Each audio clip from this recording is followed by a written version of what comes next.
Good morning mga idol. Ayan, meron na po tayong nilagay po kahapon na fishnet po mga idol para hindi po malaglag dito yung tawag yan, mga dahon dito sa ating pond mga idol. Ayan o, makita nyo po mga idol. Oh. Maraming salamat sa mga nag-suggest. Nalagyan po ng net yung ating fish pan. Kaya andyan po yung mga dahon sa taas po mga idol. Oh. Ayan, and this morning po mga idol, ayan, maglalagay po tayo ng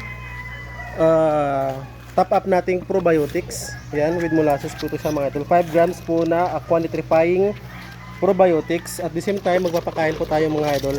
So ito po is natimpla po natin ng 500 ml na tubig at saka 5 grams din po na aqua maintenance na probiotics para sa ating mga tilapia mga idol. Yan, mix po natin sa feeds. Yan, dahil 2 kilo po ito na feeds, 500 ml lamang na tubig ang lalagyan natin ng 5 grams na aqua maintenance.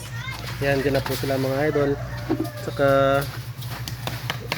yan, nurture natin para sunod is alam na po nilang papakainin po sila mga idol kapag may mga tunog na ganun. Yan, kumakain na, masyado maaga pa. Dyan na po yun kakain yung ating mga tilapia. Yun, may mortality po tayo. This morning, may nakuha po tayo nasa 20 po na mortality sa ating tilapia mga idol. Ika, day 5 na po ngayon mga idol. Yan, medyo against the light po tayo dito. Lilipat siguro tayo doon sa kabila. Yan, dito tayo magpapakain mga idol. Yan, nandito din po sila.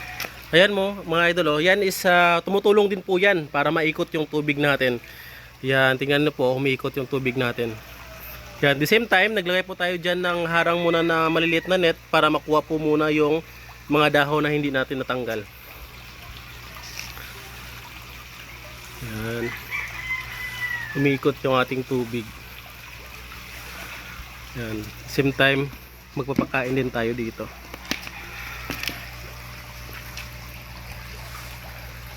Yan.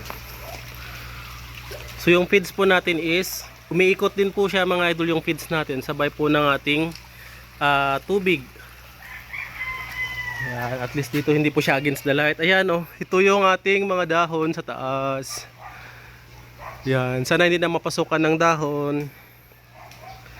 Diyan yung ating mga tilapia. Yung iba sobrang liit pa ng mga tilapia natin.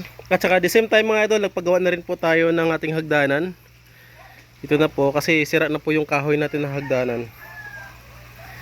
Ayan, so 2 feet po ang lalim ng ating pan sa ngayon mga idol. Ayan, so umiikot po siya.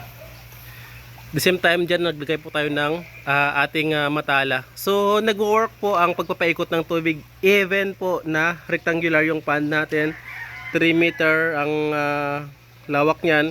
Ang haba dito is 7 meter. Ayan, umiikot pa rin yung tubig natin. Oh. Yun lang, ang diferensya is hindi po siya naka-funnel type. So mas maganda po talaga mga idol is funnel type. So sa ngayon po 20 yung ating tilapia na mortality. Yan po sila mga idol. Oh. Yan. Yan yung mga maliliit. Yan, 20 peraso po sila mga idol. So nasa 40 plus na po yung ating mortality. Yan, sa day 5 po natin. So sana mag-work po. At saka hindi po tayo mahirapan dito sa ating flat na bifloc pond. Sana mag-work at saka ano din po siya mga idol, makapag-harvest po tayo. Yan. So ito yung ating settling tank mga idol. Yan, ganyan na po siya. Oh. Yan, dito magsisettle down yung mga sludge na masasuction. Kung may mga masasuction tayo dyan sa pinakagitna.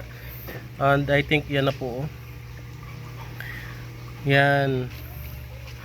Siyempre, ilalagay na po natin today. So every 2 days po tayo nagtatap up po mga idol ng probiotics natin na aqua nitrifying probiotics mga idol. Ito po. Yan, dahil ika day 5 pa lang ngayon. So until na ma-stabilize po yung culture ng probiotics sa ating pond. Yan, every 2 days po tayong maglalagay ng top up na ganito po mga idol. So nasa 300 grams yung ating molasses. Mix po natin sa 5 grams na probiotics aqua nitrifying. Yan. Ayan, yun na yung magmumultiply dyan mga idol at magkikreate ng plaque. At the same time magtutroubleshoot ng ating ammonia. Upya. Yan, dito tayo. Yan, umiikot din yun kasama yung feeds natin. Yan. Maya-maya po ang pinakamalakas nilang kain kapag mayroon na po talagang init mga idol. Although kumakain po sila, yan o. Yan, pero mamaya maglabasan po sila pag may init na. At the same time yun, may bunga po tayo ng avocado na trap sa net natin, oh. Yan. Diyan din po natin makukuha yung ating mortality mga idol kung meron po tayong patay. Dahil kapag umikot yung tubig natin, ganyan, paikot, until dito, ikot ulit. Ikot ulit. Pag umikot na po siya dyan, yan, dyan na po siya matatrap. Yan, kaya yung avocado na yan, oh, natrap na po yung avocado na bunga. Yan, the same time yung mga dahon-dahon, dyan na po natin makukuha mga idol. Yan, kapag hindi po natrap dito sa ating net, yan, oh. Yan, at least sa Jensen po natin nabili yung ating net, 30 pesos per meter ang presyuhan. At the same time, ang lapad po niyan ay nasa 8 feet ang lapad. Yan. Diyan na sila sa pinaka gitna, oh. Ayan, yun. Kikita natin, oh. Doon po sila sa gilid. Ayan, yun yung mga malalaking size. Yung mga maliliit na size, iwan ko kung saan sila dito banda. Ayan, kumakain po sila, oh.